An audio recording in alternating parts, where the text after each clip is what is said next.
Hello everyone, it's SystemCollapse, and I'm back yet again playing Modern Skyblock 3. In between episodes, I did a ton of stuff, a whole lot, and yeah, we're gonna get to it and kind of show you stuff. I gotta go over this factory mod. I went all the way through it, so, well, not all of it. I didn't know every quest, but I did every one we needed to, so kind of got to this point here, which is the unlocked, or down here, bam.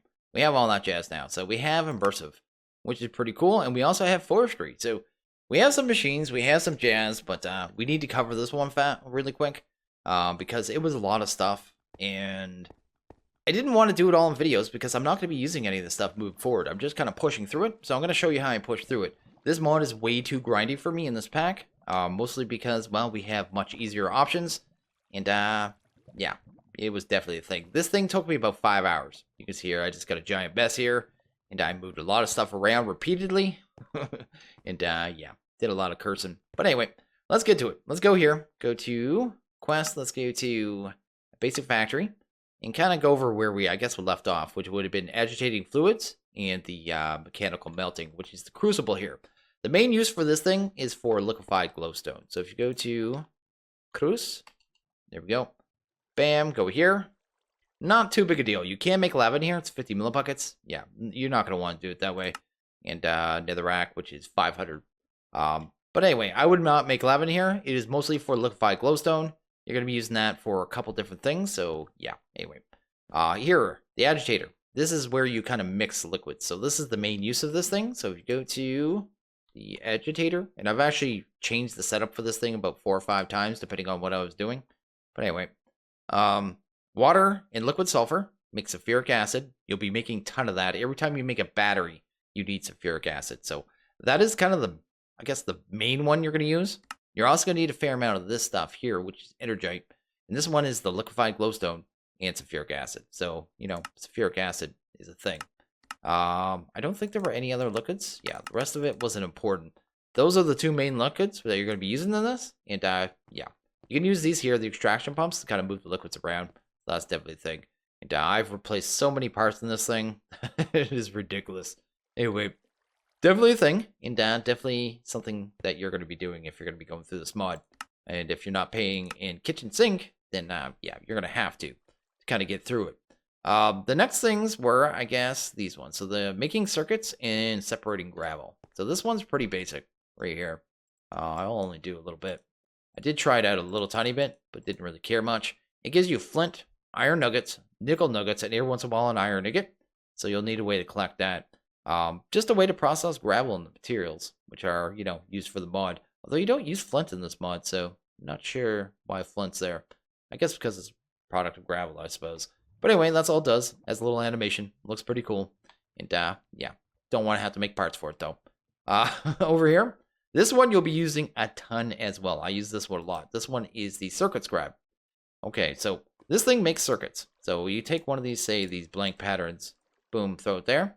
This little animation, a little laser kind of etching it out, and it'll go through, do its thing, and you'll get one of these etch quartz plates. These quartz things, we made them yesterday. Where was it? In the chop saw? Yeah, blocks of quartz.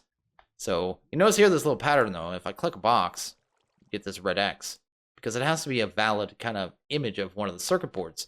Get those, you go into parts, go to circuit boards, go over here, and there's actually 4 different ones.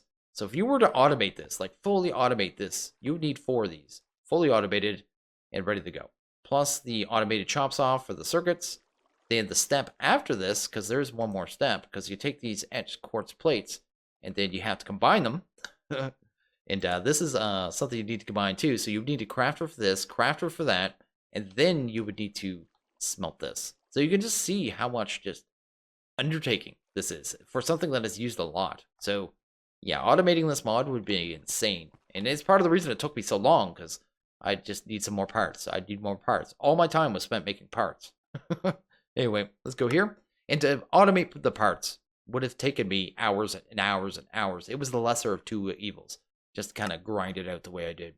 But anyway, we covered those 3. Next, we'll go to fluid from the void in the compressing chamber. Yeah, these things are a little weird. These are the fluid drills. You can see here 121 millibuckets per operation of propane. Now we should have another one over here which is actually getting sulfur. And that's totally dependent on the chunk. So if I actually broke this, went over here, and that was what, 180 something, and threw it down here, you see 144 over here of sulfur. So it really depends on where you are, you know what I mean? So I should get that back before I lose it. Yeah, chunk wise. So every chunk has different numbers, just the way it is. And some of them will have sulfur, and some of them will have propane.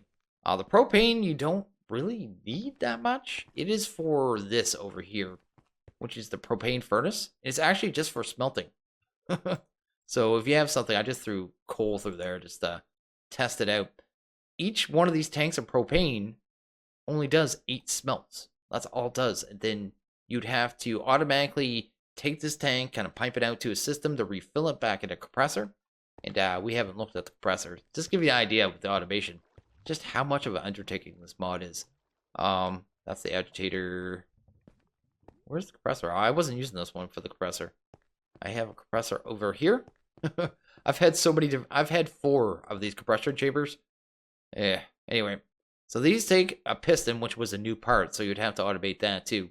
But anyway, you just put the liquid in here. You put in empty tanks up here, and you get a compressed form of the materials. So if you go to, say, here, the empty tank, right there, you can see you can fill them full of air, water, compressed propane, H2SO4, so that's our sulfuric, liquid sulfur, glowstone, and energite. So those tanks can go into a gun, I guess, for the mod. There's like a flamethrower type dealie. And I guess that's the main point of the tanks, other than this and the propane furnace. Because, yeah, I haven't seen a lot of other uses for it. There might be something. Maybe I missed something. But anyway, apparently there's ore tripling in this too. But again, it's not worth the work for me in this pack. Anyway, let's go here. Bam. Just give you a quick overview of this, like as quick as I can. Because I don't want to hang on this mod anymore. Disassembling mobs.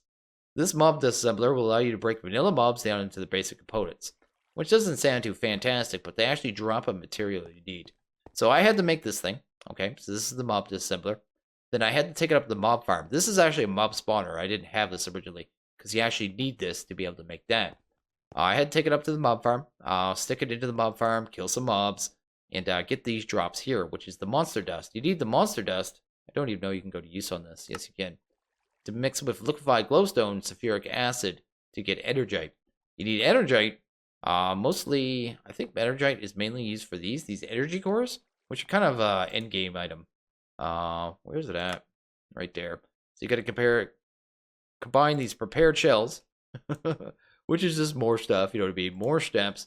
You just think about automating all this because that's a step, that's a step, that's a step. This is actually 3 steps. That's only 1 step. That's only 1 step. And then take this, that's a step. And then there's 2 more steps after this to actually get it to an energy core. So, and plus this is 3 steps. Look, we're already up to 8 steps just with this for automation, right? So massive, just massive undertaking. But anyway, this thing spawns mobs. Kill them. Sorry, this thing kills mobs. And then you get your monster dust. What was the next one? Bam. I guess we'll just go here. I am babbling a little bit, but my brain's spinning from doing this mod. Tempering parts. This one was weird. I really want to show this one. Because, do I have some basic gears? Yes, I do. Just to show you here. So, the way this thing works, this bar isn't, just kind of ignore it right now. What it does is make the stronger version of the parts. So if you go to use on a basic gear, you can go over here, go to tempering oven. Basic gear in here for 66 ticks equals a tempered gear, which what it actually means is a sustained pulse for 66 ticks. So I have it set up here to send a tick pulse, redstone pulse, for exactly 66 ticks, then break it and reset it. If the pulse is too long, it'll actually break the gear. Before I found the setup, I broke many gears. Quite a few. If the pulse isn't enough, like long enough, it actually won't do anything. So it's kind of how it works. So if I set this, let's set this to 65 just to show you. Bam, through that there, boom. It's not going to get converted here unless it messes up. Oh, 65 was good enough for this one. Apparently has a little leeway. Let's set it to 30. Boom, and boom. So that in there, yeah, it's just going to do that. And it's not going to help you. It's not going to do anything. Apparently it has a tiny bit of leeway, but that's not too bad. But if I put it to 66, we get our item. Actually, let's do it too long. Let's do 70. Now, if I do it to 70, it's going to go up. It's going to do its thing. And boom. Oh, it worked at 70. So it has more leeway than I originally thought. Anyway, when I originally started doing this, I wasn't sure how to send a sustained pulse. And I had a whole bunch of repeaters and comparators. And it was a mess. Until I came up with the setup here, which is the timer, redstone, a block, redstone torch, to invert the signal. So instead of always being on, it is always on instead of always off until the tick happens. And this is just set to the tick numbers, and that makes it so we can get our item. So that is pretty cool, but it was a little bit of undertaking, and I destroyed a ton of these gears before I actually get it right. Anyway, and there's 4 tempered items. Every one of them has a different timing on it. So that's 54, that's 89, and that's 73. So yeah, definitely a thing, and definitely a little weird mechanic there. Anyway, let's go here. Go to basic factory. We did that. Charging cores. This one here, I never used it. This is the Tesla coil. This thing's supposed to be able to hurt mobs. I didn't want to have to make more batteries, so I never used it. So it just sits there because I had to. Anyway, that's that. Next one we're going to get to is going to be the cores, because they're kind of the last part of it. So you're going to need this. This is called stabilizing cores. You're also going to need this charging core station. And then you can finally make these last 2 machines here. This is the core charger. You'll see here, I have an energy core. I also have an on-primed energy core. The energy core, though, the recipe is a lot of steps. So you see, it has to go through a stabilization table. It says something about optimal efficiency at 80% charge. I don't know what that means. I literally don't. You have this little bar on it, which is a little weird because you kind of do that at the charging station, but I'm not really sure what it means. 100%. I don't know if it means it lasts longer, if you kind of get it more closer to 80%, or exactly how it works. I just know how to make it. So in here, I have a whole bunch of this stuff here. So batteries, that. Actually, I have some hoppers and stuff, or more of them, because the stuff kept breaking. The pack has been updated, and these things lasted less when I actually did this, so they actually last 50% longer now. But if I throw this in here, this bar starts going up. I think it said in the book, if this gets overcharged, it might blow up the machine, or it might be the other machine. But you can see it just spits out parts. Like, this thing blows parts insanely fast, and you can just think how fast it was before the change, right? Anyway, we'll do that. I think that's enough. There we go. I think. Anyway, we'll see. But yeah, it used to shoot out 50% more parts. And if you don't use the better parts, like these gold ones, it's even more. But anyway, once you have this on-primed energy core, you can take it over here, which is the stabilization table, which again, this is a whole new weird mechanic. This one wanted a repeating signal, so just repeating. The tick does matter, so kind of how fast it's going. So I have them set to 15. If you kind of watch it, I flip 1. You'll see here the kind of the numbers start going. Oh no.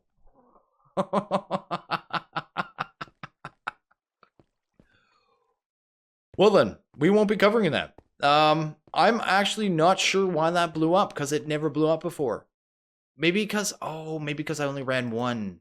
Okay. And okay, I went ahead and made another one of these stabilization tables. Also some more timers, some more levers, all that jazz. We're going to take this and throw this in here. The reason this thing blew up, I kind of checked the video real quick, is because this stability went to negative. So it totally you got to kind of keep these all in balance and actually raise the stability by raising these numbers. The way you do that is, well, kind of turn these on simultaneously. I'm actually going to flick this one really fast. And there you go. These numbers are going to start going up. And after they reach a point, it's going to take a couple seconds here for it to kind of build up. The stability number is going to go up. And that's because I have this set to 15 ticks. It makes it nice and slow and steady. You can use lower tick rates. These numbers will go up faster, but it's kind of harder to keep in sync. And I'm pretty sure if these numbers hit 1,000, it blows up as well. But you see there, it just hit 500 stability. Once it hits 500 stability, this thing's good to go. But yeah, these things will start changing colors too. I did see that. I think around 400 or 500, it'll change to the next stage. And it goes from like, more yellow to orange to red. Basically telling you that this thing is going to explode and turn it off. Which I obviously didn't pay attention to. But anyway, guess we'll turn these off before they stop being stable. There we go. And that is how you do that properly. Anyway, definitely a thing. I should have had a way to turn these on all at the same time. That would have been the best way to do it. 15 ticks does seem like the best way to do it as well. Just because it's nice, slow, steady increase that you can actually manage. I did set one of these when I first did it. I think I had it. I think it was. I think I put it at like 10 ticks on all of them. It was climbing too fast. It got out of control. So yeah, 15 seemed like a good way to do that. So our last two machines are over here, and this one here is a mob spawner, and I use this to get our dust kind of later on. I have a piece of zombie flesh. You basically take a drop from a mob. Doesn't really matter, I don't think, which mob. And we should see some mobs here as long as we still got parts. We do. And it takes a little time, but there you go. They drop on this, and they're going to hit the disassembler, take a damage, and there we go. We got our monster dust. You notice he dropped all his drops. So that is the one cool thing about this mob spawner. So if a mob, I guess, had a really rare drop, you could kind of get it that way. But anyway, pretty cool. And pretty neat. And I don't know how many you get kind of out of one rotted flesh, but you do get a little bit of it. So it does last a little bit. Kind of does the thing. They all stared at me. And it does this too, the mob disassembler. It doesn't always kind of click in. You'll see the parts aren't repaired. I threw a bunch in here just so it would keep going. But there, it took that long before a mob actually took damage. I don't know why it takes that long. Sometimes it happens right away, and other times you have to wait quite a bit of time. Just a weird little thing. The last one is this, the Ion Dispenser. This is actually one you have to do, and I don't understand. This thing is a beacon, but it gives out random buffs for very short amounts of time. And I don't get it. I let it run. I did give it all its parts one time. I'm not going to again. We'll kind of look at the book here real quick, because this is the last one. Let's go to a basic factory. Head over to here. The negative ion dispenser is basically a beacon that requires parts to run. Sounds neat. Sounds fantastic. Except for it is completely not useful. Let's go to here. It's very gimmicky. Over here, bam. Go to negative ion dispenser. So it gives nearby creatures random. That is keyword. Random burst of either speed, jump, haste, strength, or regeneration. Who wants random buffs? Like, it would give me like random regeneration 1, then it would go to random jump boost. Who wants random jump boost? You know what I mean? Just, it would be nice if there was a way to actually pick which kind of buff you get, because no one really wants random buffs. I mean, I don't know what use that would be, but yeah, really odd little thing, and I only used it once just because I thought maybe it would give me something good. Anyway, let's grab that. I don't really want those mob spawns. I definitely want that monster dust in case I do anything with this mod in the future. But yeah, that is pretty much everything for the mod. So other than little bits and bobs, I'll probably keep the parts machines around just for some of the kind of automation components with the mod. Everything else is probably getting broken down. So yeah, definitely a thing. And yeah, like I just don't want to have to keep making parts for this thing at all. But yeah, anyway, that is, what is this? Factory tech. Let's get away from this and get to something else. And okay, the next thing I want to do here is actually set up a, guess, auto charcoal array type dealy. Just get that done. It's something we need. We need the fuel, right? So kind of need it moving forward. So might as well get it going. We're gonna go with pretty vanilla style setup, I guess. But it will work. It'll get the job going. Will be using a ton of wooden hoppers just because they're cheaper and they're fine. Just gonna use drawers for the filtering for the most part, and it won't be anything not really special, but definitely necessary, right? So anyway, the way we're gonna do this is kind of go up here and just put a whole bunch of filters, pump it into that, because the smeltables need to go into the top of a vanilla furnace, so definitely something we want to do there. Also need to do it kind of too high, otherwise when I feed it fuel, kind of using hoppers, they're gonna kind of get in the way, and we don't like to be in the way. Anyway, let's go, I guess, back down here for a second. Bam. And we need to get the drawers in place, so let's do this. There we go. Sweet. And that'll handle that. Why did I put the drawers right here? I actually have no idea why I just did this. And I'm going to have to break that again. Anyway, total dirt. They actually have to go on top. Let's do that. Bam. I don't know what I was thinking. I'm probably going to need that one higher, so I might as well get it done. But anyway, yeah, they're going to go like this, man. Probably going to have to come across here because hoppers are derpy when you place them. Anyway, let's do this. There we go. Much better. Makes more sense. The first thing we want to do is lock those right away. So let's actually do that. Bam, bam, bam, bam. And then we'll want 5 pieces of wood, I suppose, to kind of get those filtered. So that's the only thing it's producing, right? And definitely important. Otherwise, it's going to get sticks. Things will get stuck in those hoppers. We only have one slot. So, yeah, definitely do not want to get these, you know, getting stuck and backed up or that jazz, because they won't work. Plus, we have more hoppers to do. Not hoppers, more drawers. There we go. Bam. Oh, you'll be one of the last ones. Actually, we don't need ones here, do we? Or do we? Yeah, we do. Anyway, let's go here. Do I even know what I'm doing? Sometimes I wonder.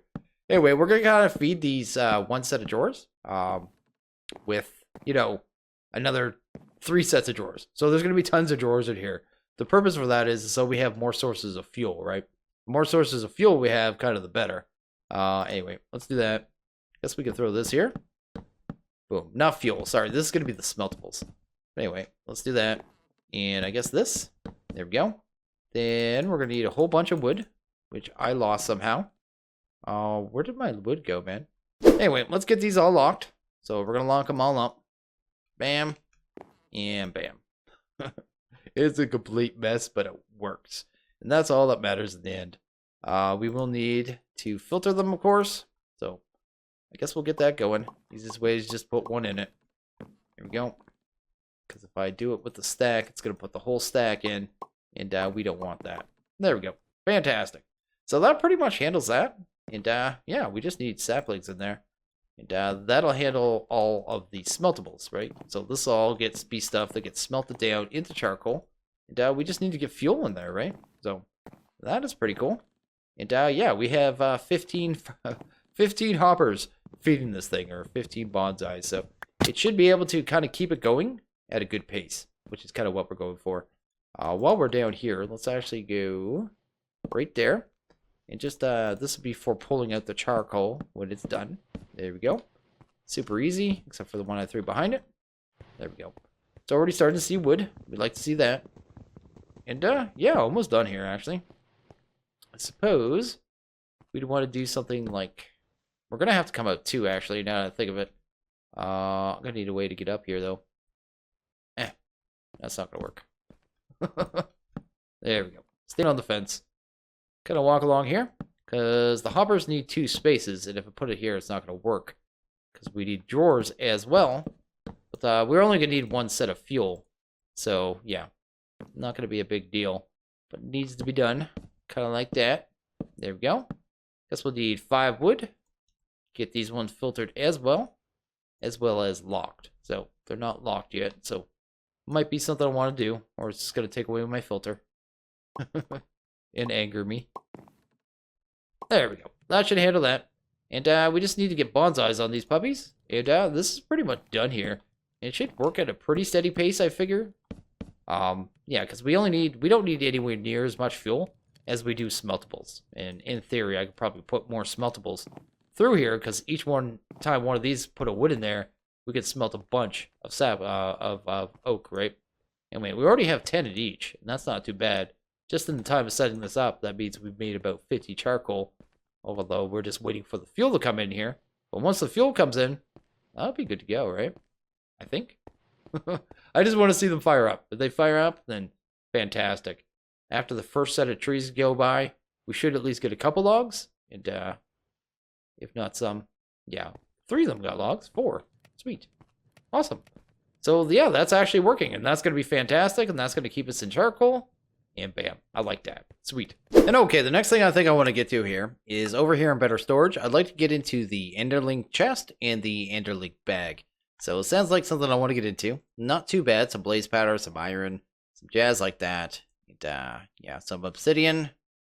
And our choice color of wool. The color will depend on the channels. Like, kind of decide on what the channel will be. So any items put into a white chest will go into the same white chest. You'll just have access to them in different places. I want to make 3 of these chests. So 2 of them are going to be for charcoal, and so they'll be on a different channel. I'm probably going to use the black ones, and the white ones I'm going to be using as dump chests, which is kind of my plan. And yeah, that way I can dump items off really easy. So let's do that. We need some blaze rods. I did not really notice how many. Let's grab a bunch. Also notice some blaze powder, so let's grab that. And some eyes of ender. There we go. I think it was only 1 piece of iron. We're going to need leather, and I actually don't have any rotten flesh down here reason I want rotted flesh, because, well, I can turn it into this stuff with Botania, but I'm going to have to go do that really quick. Should only take a second, though, so I guess you guys come with me. I'll let you. Anyway, let's go over here. Bam, over at Botania. We can grab that. We can throw that stuff under the pool with the alchemy catalyst. So, super easy way to do it. Kind of just throw it in. Let it do its little fountain of leather thing. Fantastic. The alchemy catalyst can be used for a ton of things. So you can transform tons of things into other things using that. So it is pretty cool, very useful. And I would advise looking at the list because you may find some things that are really good there for you. Anyway, go over here. We're going to need some Eyes of Ender. And we need to make these ender bags. These ender bags are just like vanilla access to the vanilla ender chest. They're kind of the root of this. So we're going to have to make 4 of these. Bam, that's fantastic. And I think we need to make 2 of these first. So I'm going to need some white wool. I thought I had white wool. Did I throw it in here? I had made some for this specific reason. I was just like, hey, we're going to need some white wool. Anyway, we'll use... Why do I keep using this? This is a recipe with this, right? I have more fluffy puff than that. I guess I have more string. Actually, now that I think of it, let's save fluffy puff because I can use that for feathers and things. String I can get from the mob farm like it's nothing. Let's do that. Bam. And I'm going to color 2 of these. I'm probably going to make some black ones. So let's grab our ink sacks. If I was an ink sack, I probably looked at you 2 times already. But anyway, let's go over here. Grab you. Bam. That'll be the ones for the other channel. What just happened? I have no idea what happened. Anyway, there we go. Let's grab 2 of these ones, right? Because we need them to actually make the chest. So I'll need 1 for the chest itself. And bam. We have the Underling Chest, which is fantastic. Should give us quest. Maybe? There we go. We're getting our chest now. It took like 30 seconds. I have no idea what's going on there. I was just like all confused and stuff. Anyway, we have that. Did I make too many Underling bags? Really? Now I need more stuff. Anyway, I'll fix that. Well, I won't fix it, I guess. 'Cause these ones can't be recolored, can they? I'm actually curious now. Is there any way to recolor these? Does not look like it. So I have an extra Underling bag, apparently, that I don't need. So let's throw it in there. Just in case it's a backup. That's it. I had planned to do that. It's in case I lose things. I need a backup. Anyway, these things are cool. You can kind of put them against walls. You can like different directions, you know what I mean? It would face up like a normal chest if I put it down here. They have a cool little animation, but you don't really get to see it unless someone else is using it. But I guess they're kind of like shulker boxes. It's kind of the idea. But yeah, it has a tiny little inventory. It's nowhere near as big as I'd really like. But at the same time, it's pretty good. I'm going to grab some of this stuff. So, some of you. And we're going to make a hopper, I suppose. And get that going. I do not have any. I thought I might have had some in there real quickly, but I guess not. Boom. And I guess we're just going to set that to pipe into this crate. And now, if I put anything in this bag, it should get put into that crate. And I can use it to just drop things off, right? Which is kind of my idea. Could have used a wooden one, but at the same time, if I drop off a bunch of things, might as well have it all queued up and ready to go. So that'll handle that. That is my dump bag now. I'll be using that a lot. We're going to need 1 more of these bags now that I totally derped. Which means 1 more blaze powder, right? There we go. To get our ones for the other thing, which is for the charcoal. There we go. I have 2 bags now. Fantastic. Can we actually get the ones I want? It's going to grab the wrong wool. Remember to switch. There you go. You could do it, system. I believe in you. Even though I'm choosing the black one, it's kind of doing, you know, the thing. I guess I could have came over this way, found that, and done that. Would have been the smarter way to do it. But anyway, let's go find our charcoal setup. Our monster. This thing is giant. But it's producing a good amount of charcoal. I have to give it that. How do I want to do this, actually? Just thinking here. I may run a hopper underneath this and into this, because this thing has a very limited inventory space, right? So probably the best way to do it for right now. Just kind of like that. We'll grab just a wooden hopper. Oh, I moved them all, didn't I? I put them downstairs. Let's just grab another. Let's actually make a vanilla hopper for this so it can actually move stuff pretty quickly. Because if I am using the stuff actively, I may want to move it a little faster. I suppose that makes sense, right? And, yeah, we'll just use... I guess, where is it? Oh, right there. I thought I lost them. Anyway, let's throw that there. Throw you there. And yeah, this will just make it so I can move the stuff around, which is kind of my whole goal. And moving forward, moving around charcoal, and not just charcoal, other things, is going to be kind of a big deal. Oh, are these things like vanilla chest? Do they still get their items, though? Okay, it doesn't matter. I can't access it. Huh. That is weird. I've never actually used this Underling mod, so it's going to be new. I'm not sure how I feel about those inventory spaces, but it is going to be definitely something I'm going to have to learn to deal with, right? Anyway, that takes care of that. And yeah, we got 2 more quests there. Better storage, man. Pretty sweet. We can get to the ender tanks and the ender buckets later on, same as compacting. The rest of the stuff is kind of going to get done as I go. And okay, I think I'm going to wrap this one up here. Now that we're done factory tech, we can kind of get back into regular episodes, which is going to be fantastic. It was just so much stuff. Just so much time. But anyway, I am going to wrap this one up. So as always, if you guys like this video, please hit that like button. If you really liked it, hit that subscribe button. It is much appreciated. Well, you guys all have a good one. I'll see you guys next video. Later.